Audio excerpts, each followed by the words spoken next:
Ketakutan kami terhadap corona menjadi sirna ketika persoalan ideologi, persoalan keyakinan akan diutik-utik kembali. Yang ingin merubah Pancasila, menjadikan Pancasila yang sudah disepakati, ingin digantikan menjadi Trisila dan Ekasila dengan penafsiran-penafsiran yang mereka inginkan. Segera ditegakkan hukum, bubarkan! Hari Kamis, tanggal 16 Juli 2020, jam 9.30 depan gedung DPR MPR. Kita akan tuntut, cabut, batalkan rancangan undang-undang HIP atau PIP tanpa syarat apapun dan segera inisiatornya diusut, diseret ke jalur hukum yang ada. Jangan pernah biarkan PKI Komunis Bangkit Indonesia hadir bersama, berjuang bersama di lapangan hari Kamis besok 16 Juli 2020 jam 9.30. Kami tunggu depan gedung DPR MPR. Demo DPR tolak RUU HIP PA 212 janjikan massa yang lebih besar.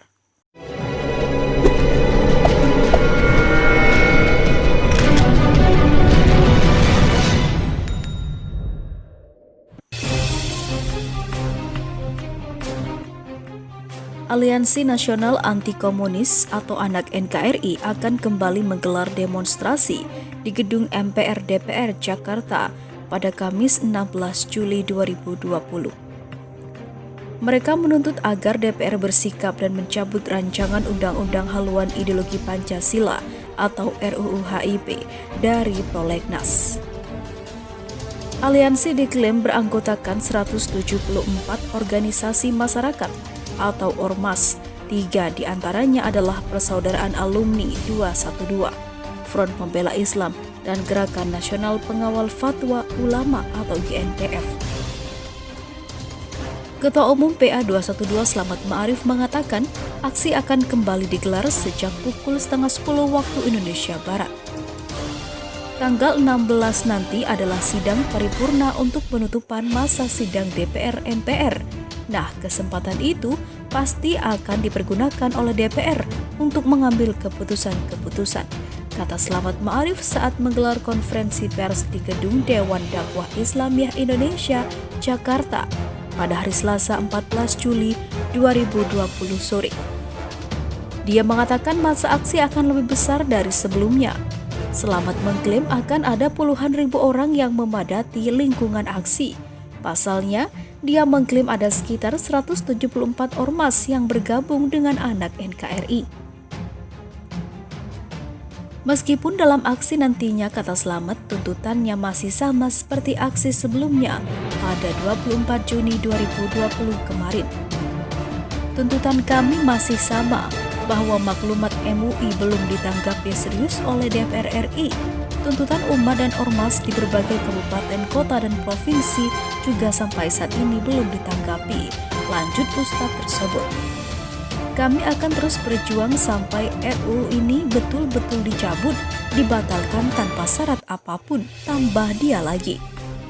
Tak hanya itu, ANAK NKRI, kata Slamet, juga menuntut agar diusut inisiator dari rancangan Undang-Undang Haluan Ideologi Pancasila yang menjadi polemik di tengah masyarakat. Kemudian juga kita akan menuntut untuk segera mengusut inisiatornya dari rancangan undang-undang ini. Dan yang ketiga, kita juga akan menuntut siapapun, apapun partai ormas yang ingin mencoba untuk mengganti Pancasila dengan apapun untuk dibubarkan, pungkas dia. Mereka sebelumnya menggelar demo dan apel siaga ganyang komunis dalam beberapa waktu belakangan ini. Hal itu dilakukan sebagai buntut dari keberadaan rancangan Undang-Undang Haluan Ideologi Pancasila atau RUU HIP. Namun aksi mereka yang pertama sempat berubah menjadi perkara lantaran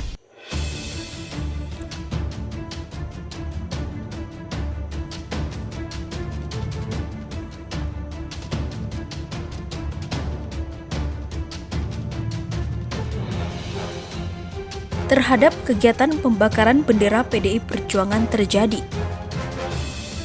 Buntutnya, korlap aksi itu sempat dipanggil oleh kepolisian dan menuai kecaman dari petugas partai itu.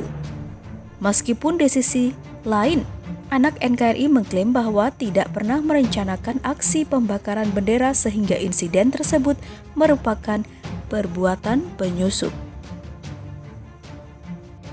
Sementara itu, begini cara anak NKRI agar aksi lanjutan tak dinodai pembakaran bendera PDIP untuk kedua kalinya.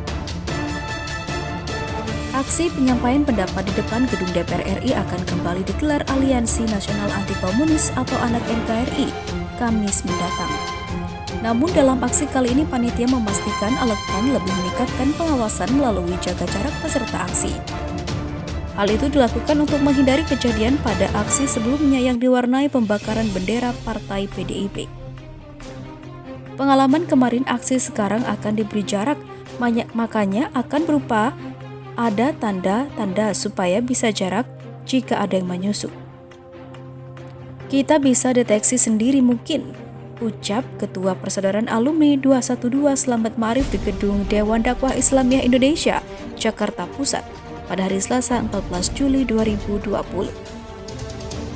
Ia menegaskan bahwa insiden pembakaran bendera pada 24 Juni lalu murni peristiwa spontan, sebab dalam susunan acara, insiden tersebut sama sekali tidak diagendakan para pimpinan ormas yang tergabung dalam Anak NKRI.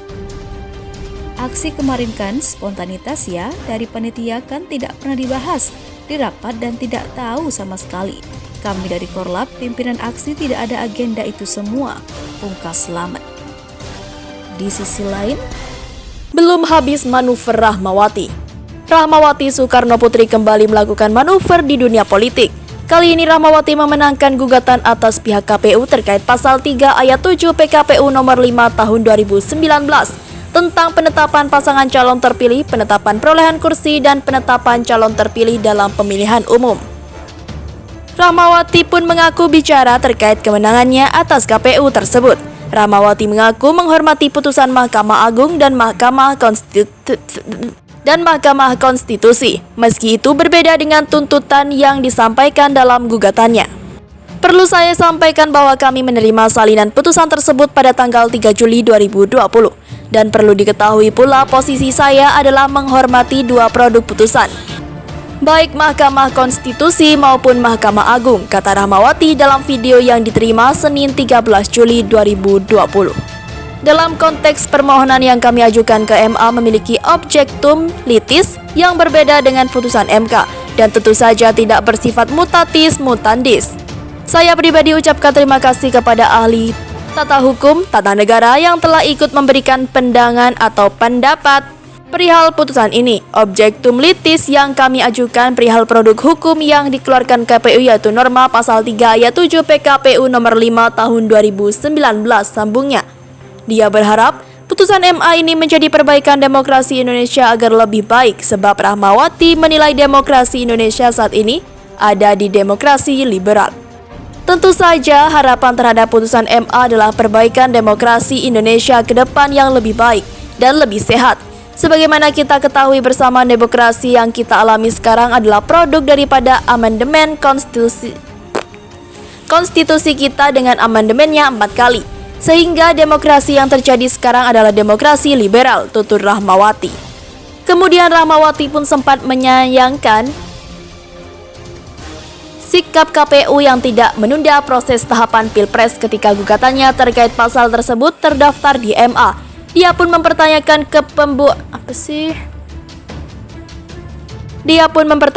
pembuatan KPU atau PKPU pasal 3 ayat 7 nomor 5 tahun 2019 saat itu.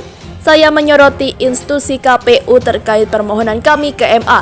Seharusnya pihak KPU menunda proses tahapan Pilpres ketika pemohonan uji material kami telah terregister oleh MA pada tanggal 14 Mei 2019, ujar Rahmawati dalam video yang diterima Senin 13 Juli. Bunyi amar putusan MA menyatakan ketentuan pasal 3 ayat 7 PKPU nomor 5 tahun 2019 tentang penetapan paslon terpilih, penetapan kursi, dan penetapan calon terpilih dalam pemilihan umum tidak mempunyai kekuatan hukum mengikat, tegasnya. Menurutnya, KPU sebagai institusi tidak menjalankan apa yang tertuang dalam aturan itu dalam menetapkan presiden terpilih periode 2019-2024. Saya Rahmawati Soekarno Putri mempertanyakan maksud pembentukan norma peraturan KPU pasal 3 ayat 7 nomor 5 tahun 2019. Hal ini terkait dengan pertanyaan salah satu komisioner KPU yang menyatakan bahwa KPU tidak menggunakan PKPU nomor 5 tahun 2019 pasal 3 ayat 7 dalam menetapkan presiden terpilih 2019-2024. Sehingga menjadi pertanyaan untuk apa gunanya pembentukan norma peraturan KPU pasal 3 ayat 7 nomor 5 tahun 2019 tersebut, katanya. Dia menilai selama proses pemilu 2019 kemarin apa yang menjadi putusan MA tentang PKPU ini terlihat. Rahmawati juga mengaku akan melaporkan putusan MA ke DKPP. Selama proses pemilu tergambar, tentu saja dalam putusan MA tersebut, oleh karenanya saya berpandangan terbuka opsi mengajukan persoalan pelanggaran yang dilakukan oleh PKPU kepada Dewan Kehormatan Penyelenggaraan Pemilu yaitu DKPP, ungkapnya. Pihak KPU pun menanggapi putusan MA yang membatalkan peraturan KPU soal syarat suara mayoritas bila ada 2 capres. KPU menegaskan putusan MA tersebut tidak berpengaruh pada keabsahan penetapan pasangan calon presiden dan wakil presiden dalam Pilpres yang dimenangi pasangan Joko Widodo dan Ma'ruf Amin. Putusan MA nomor 44 2019 tidak berpengaruh terhadap keabsahan penetapan paslon presiden dan wapres terpilih hasil pemilu 2019, kata Komisioner KPU Hasyim Asyari dalam keterangan pers Selasa 7 Juli. KPU menyebut hasil Pilpres 2019 sudah sesuai dengan ketentuan formula pemilih, sebagaimana ditentukan oleh Pasal 6A Undang-Undang 1945. Selain itu, terdapat putusan MKPPU 54/2014 yang menerangkan apabila terdapat 2 pasangan calon tidak perlu peraturan kedua. Sebagai informasi, Rahmawati menggugat PKPU Pasal 3 ayat 7 Peraturan KPU nomor 5 tahun 2019 ke MA pada 13 Mei 2019 lalu dan terdaftar 14 Mei 2019. Gugatan itu juga sudah diputus MA pada 28 Oktober 2019. Mengabulkan permohonan pengajuan hak uji material pada para pemohon 1, Rahmawati Soekarno Putri, kedua Asril Hamzah Tanjung, ketiga Dhalil, keempat Ristianto, kelima Muhammad Samsul, keenam Putu Triadi Wibowo, ketujuh Eka Sanjotjo, yang terakhir adalah Hasbil Mustaqim Lubis untuk sebagian. Demikian bunyi putusan MA yang dikutip Detikcom Selasa 7 Juli. Rahmawati Soekarno Putri pun menang melawan KPU di Mahkamah Agung terkait gugatan pasal 3 ayat 7 Peraturan KPU nomor 5 tahun 2019 tentang penetapan pasangan calon terpilih, penetapan perolehan kursi, dan penetapan calon terpilih dalam pemilihan hukum. Putusan yang membatalkan peraturan KPU soal syarat suara mayoritas bila ada 2 capres ini diketok oleh Ketua Majelis Supandi pada Oktober 2019 dan baru dipublis pekan ini. KPU menyatakan perolehan suara Presiden Joko Widodo dan Ma'ruf Amin sudah sesuai dengan syarat Undang-Undang 45. KPU pun merujuk pada pasal 6A Undang-Undang 45. Menyatakan ketentuan pasal 3 ayat 7 Peraturan Komisi Pemilihan Umum Republik Indonesia nomor 5 tahun 2019 tentang penetapan pasangan calon terpilih, penetapan perolehan kursi dan penetapan calon terpilih dalam pemilihan umum bertentangan dengan peraturan yang lebih tinggi yaitu Undang-Undang nomor 7 tahun 2017 tentang pemilihan umum, sambung majelis.